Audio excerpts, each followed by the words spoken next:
നിങ്ങൾ കേട്ടോ, ബഹുമാനപ്പെട്ട നബി സല്ലല്ലാഹു അലൈഹി വസല്ലം തങ്ങൾ നബി തങ്ങളും സ്വഹാബാക്രാമും ഇരിക്കുമ്പോൾ ആ ഇരിക്കുന്ന വേദിയിലേക്ക്, മഹാന്മാരായ സ്വഹാബാക്രാം ഇരിക്കുന്ന വേദിയിലേക്ക് വിഷം തീണ്ടിയ ആളെ കൊണ്ടുവരികയാണ്.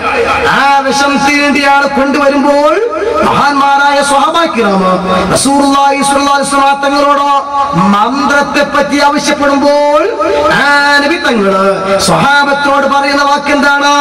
കേട്ടോളൂ. നിങ്ങൾ മുറുക്കി പിടിക്കുന്ന ഖുർആൻ സുന്നത്തും ഈ ഇടക്കൊക്കെ ഒന്ന് തുറന്നു നോക്കൂ. ഞങ്ങൾ അപ്പൊ അതിൽ കാണുന്നതാണ്, അതിലുള്ളത് ഞങ്ങളിൽ നിന്ന് ഒരാളെ വിഷം തീണ്ടി റസൂലില്ല, ഞങ്ങൾ റസൂലുള്ളാഹിന്റെ കൂടെ ഇരിക്കുകയാണ്. കണ്ടോ, എന്തേ വിഷം തീണ്ടിയിട്ടുണ്ട്, ഇഞ്ചക്ഷൻ കൊടുക്കണം അല്ല, വിഷം തീണ്ടിയിട്ടുണ്ട് പച്ചമഞ്ഞളത്തിനും അല്ല, മന്ത്രിക്കാനാ പറയുന്നത്. ഹബീബ നബി തങ്ങൾ എന്തേ പറഞ്ഞതോ?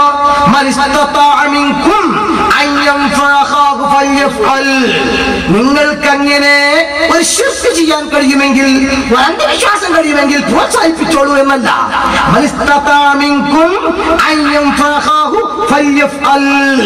നിങ്ങൾക്ക് ആർക്കെങ്കിലും അങ്ങനെ ഒരു ഉപകാരം ചെയ്യാൻ കഴിയുമെങ്കിൽ നിങ്ങൾ അത് ചെയ്തോളൂ. റസൂലുള്ള മന്ത്രിച്ചൂതി ഹദീസ് ആറുണ്ട്.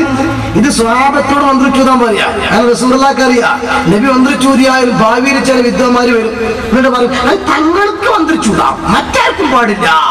അതില്ലാതിരിക്കാൻ സാമ്പിളിന് സ്വഹാബത്തിനോട് ചെയ്യാൻ പറയുന്നു. നബി തങ്ങളെ സ്വഹാബത്ത് മന്ത്രി ചൂതിക്കഴിഞ്ഞപ്പോ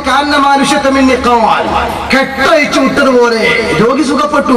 എടുത്തോളി ഫീസ്, എടുത്തോളൂ കാശ്, കൊണ്ടുവന്നു. ഒരു കൂട്ടം ആളുകളാ അഞ്ചിൽ വന്ന് എന്ത് ചെയ്യണം ചർച്ച ചെയ്തു. ഹദീസിനെ വായിക്കുന്നില്ല, ടൈമില്ലാത്തത് കൊണ്ട്. അതിൽ പറഞ്ഞത് അവസാനം നമ്മൾ നബി തങ്ങളോട് ചോദിക്കാം. കാരണം മന്ത്രിച്ചിട്ട് കിട്ടിയ കൂലിയ, അത് കഴിക്കാൻ പറ്റുമോ, ഒറ്റ കഴിക്കാൻ പറ്റുമോ, എങ്ങനെ കഴിക്കണം? തങ്ങളോട് ചോദിക്കാം. തങ്ങൾ പാപ്പ നഗരത്തിലേക്ക് ഒക്കെ തങ്ങൾ പാപ്പ നേരെ ചെന്നു. നബിയോട് പറഞ്ഞു. നബി നബി തങ്ങളോട് വിഷയങ്ങളൊക്കെ പറഞ്ഞു. നബി തങ്ങൾ പറഞ്ഞു, ഓഹോ, നിങ്ങൾ ഇപ്പോഴും ശുദ്ധവാന്മാരായിട്ടില്ല. സംശുദ്ധമായ തൗഹീദിനെ പ്രചരിപ്പിക്കാൻ വേണ്ടി പ്രചണ്ഡമായ പ്രചാരണങ്ങളുമായി നാം വ്യവസ്ഥാപിതമായ രീതിയിൽ പ്രവർത്തിക്കാൻ സുസ്ഥിരമായ പദ്ധതികൾ ആസൂത്രണം ചെയ്തുകൊണ്ട് വ്യക്തിപരമായ നേട്ടങ്ങൾ മറ്റ് ലക്ഷ്യം വെച്ചുകൊണ്ട് സാഹിത്യങ്ങൾ പോലും ഇറക്കി നമ്മൾ ഇത്ര വ്യക്തിപരമായ പ്രവർത്തനങ്ങളൊക്കെ നടത്തിയിട്ടും ഇപ്പോഴും ആളുകളിൽ ഉൽപ്പത്തിയാക്കാൻ കഴിഞ്ഞിട്ടില്ലേ? കാർപ്പൂർ ഹൈക്കലിൽ മെമ്പർമാരാക്കാനും അതുപോലെ തന്നെ സംസ്ഥാന പ്രവർത്തന സോൾഡാറ്റിൽ മെമ്പർമാരാക്കാനും കഴിഞ്ഞിട്ടില്ലേ എന്നല്ലേ റസൂൽ ചോദിക്കേണ്ടത്?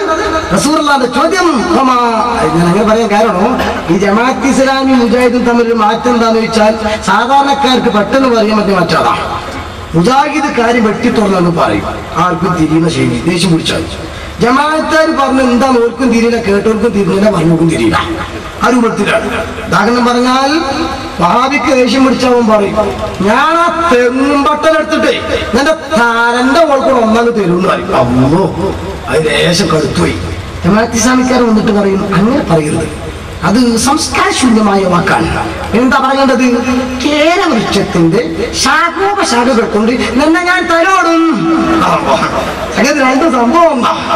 ഈ രീതി സാഹിത്യം കൊണ്ട് പോട്ട് കളിക്കുക. അതുപോലെ പറഞ്ഞാണിയിലുണ്ട്, കളയാൻ സമയം കിട്ടും, എനിക്ക് അറിഞ്ഞൂടാ. അത് പറയുന്നുണ്ട് വിശദമായിട്ട് തന്നെ. അതോ ആളുകൾക്ക് കുഞ്ചിക സ്ഥാനം ഒഴിവാക്കണം, അഹോവൃത്തിയിൽ വിട്ടു നിൽക്കണം എന്നൊക്കെ ഓരോ പ്രയോഗങ്ങൾ. കബീർ കടി മാത്രം പുസ്തകം വായിക്കുന്ന ആൾക്കാർക്ക് അതറിയാം. അപ്പൊ ഇവിടെ റസൂൽ എന്ന് പറയുന്നത് അത് മന്ത്രിക്കാൻ പറ്റുന്നതാണ് നാരായണ നിങ്ങൾക്ക് പഠിപ്പിച്ചു തന്നത്. വല്ലാത്ത ആളുകൾ, ബുദ്ധിമാന്മാർ, നിങ്ങൾ പഠിച്ചോ.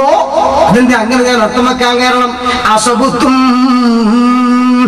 നിങ്ങൾ ചെയ്ത പ്രവർത്തനം 100% ക്ലിയറാണ്. കാന്തപുരസ്താദാണോ ഗുഡ് സർട്ടിഫിക്കറ്റ് കൊടുത്തത്? ഖലീതങ്ങൾ പാപ്പയാണോ ഗുഡ് സർട്ടിഫിക്കറ്റ് കൊടുത്തത്? ഉള്ളാത്തുകൾ പാപ്പയാണോ ഗുഡ് സർട്ടിഫിക്കറ്റ് കൊടുത്തത്? അല്ലാഹുവിന്റെ റസൂൽ ആത്മീയത തിരിഞ്ഞിട്ടില്ല. പിന്നെ ആർക്കാ തിരിയാ? മോദുദിക്കാണോ? നാടകം കളിക്കുന്നവരാണോ? ആർക്കാ തിരിയുന്നത്? കേട്ടോളൂ, തിന്നിട്ടില്ല. എന്നിട്ട് ബഹുമാനപ്പെട്ട റസൂലുള്ളാഹി സ്വല്ലല്ലാഹു അലൈഹി വസല്ലം തങ്ങൾ പറഞ്ഞിരിക്കുന്നത്, നിങ്ങൾ അതുകൊണ്ട് അത് നോക്കി വെക്കണം. കൂട്ടത്തിൽ ഓരോ എനിക്കും തരണോ? ഇതേ മന്ത്രം പഠിപ്പിച്ച ഉസ്താദിയാണല്ലോ, അതുകൊണ്ട് എനിക്കും തരണോ? നോക്ക് നിങ്ങൾ, അവൻ മന്ത്രിച്ചൂതാം, അതിന് കാശ് വാങ്ങാം, ഇതാരാ പഠിപ്പിക്കുന്നത്? ഹബീബായ നബി തങ്ങൾ പഠിപ്പിക്കുന്നു. ഇമാം മുസ്ലിം തന്റെ സ്വഹീഹിൽ ഉദ്ധരിക്കുന്നു. എന്നിട്ടോ ഈ മന്ത്രത്തിനെയാ കളിയാക്കുന്നത്. നോക്ക് നിങ്ങൾ, കാക്കി ചുതുപ്പിയിട്ട് തങ്ങൾ പാപ്പാനെ വേഷം ധരിച്ചിട്ട് കളിയാക്കുന്നു. ഇനി നോക്കിക്കോ നിങ്ങൾ.